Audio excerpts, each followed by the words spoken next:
Hey, how you doing?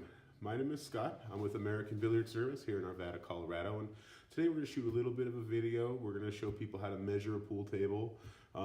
Anybody can measure a pool table. It's not terribly hard, but what I want to show everybody is how to measure a pool table while it's apart. A lot of times tables are in pieces. People don't know what to do with them.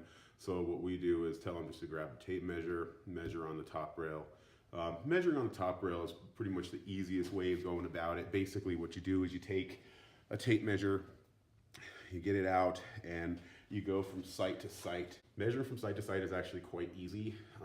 Your common residential 8-foot is usually around 11 inches between dot to dot. If you go and get yourself a 9-footer, you're looking around 12.5 inches. And if you get yourself a 7-footer, you're looking around 9.5 inches. Today we're going to check out all these pool tables, and I'll show you the difference between the sites and the spots.